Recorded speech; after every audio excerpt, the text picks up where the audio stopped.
Salut les sportifs, c'est l'heure de votre journal des sports du lundi 27 janvier 2025. Au programme, une affiche de gala sous le déluge en Coupe de France féminine, double rendez-vous de basket avec les garçons de Challans et les filles de La Roche-sur-Yon. Et puis enfin, le Haut-Gly visait un 4e succès de rang en championnat. C'était l'affiche du week-end sur les terrains de football en 8e de finale de la Coupe de France féminine. La Roche-ESO recevait le Paris FC, l'une des places fortes du football féminin français. Dans des conditions climatiques très difficiles, hier après-midi entre les lourdes averses et le vent incessant, les Ornésiennes ne sont pas parvenues à créer l'exploit.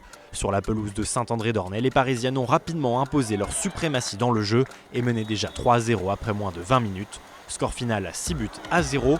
Fin de parcours pour les Vendéennes dans cette Coupe de France. Le Paris FC était tout simplement trop fort. L'adversaire était de taille, donc évidemment qu'on savait que ça allait être compliqué. Maintenant, moi, ce que j'ai dit aux filles, j'étais évidemment très fier d'elles parce que la prestation, elle a été tout à fait honorable. Je pense que ce match-là doit nous faire grandir, passer un palier pour continuer notre prestation de ce qui est en championnat. La première affiche basket du week-end nous emmène à Challans. Vendredi soir, le VCB accueillait Vitré en National 1 masculine. Deux équipes en très grande forme, mais à domicile, les Chalandais n'ont jamais vraiment laissé de place à l'équipe d'Ille-et-Vilaine. Une fois lancé, le diesel vendéen emmené par Jérémy Bichard, Grégory Bengaber et Luka Nikolic s'est montré impitoyable. Fort de ses 19 longueurs d'avance à la pause, le groupe de Sébastien Lambert a confirmé qu'il n'était pas dauphin de son groupe par hasard. Dominateur au rebond et bien plus adroit au shoot que son adversaire, Challans s'impose 75-56 devant son public, salle Michel Vrigneux. On avait besoin impérativement de trouver de la régularité dans l'effort défensif sur 40 minutes.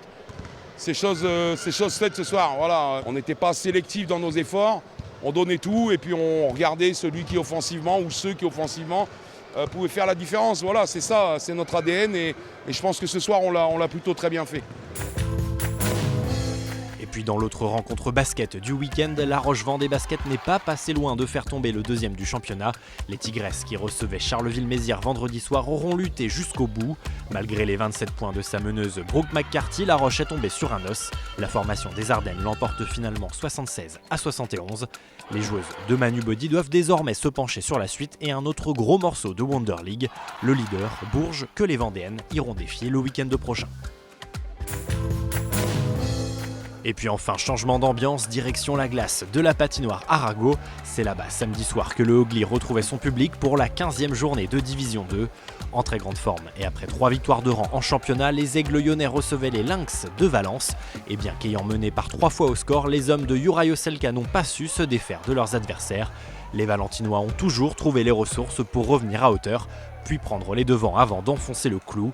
La fin du 3e tiers-temps aura été fatale aux Lyonnais qui s'inclinent finalement 7-3. On savait que Valence c'est une équipe qui est très bonne, c'est pas une équipe qui mérite à leur place, donc c'était un bon match.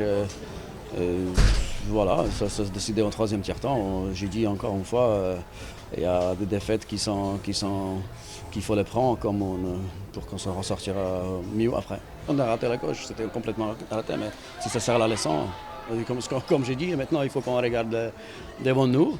Et c'est là, quelque part, on a cherché. Voilà, vous savez tout, presque de l'actualité sportive du week-end.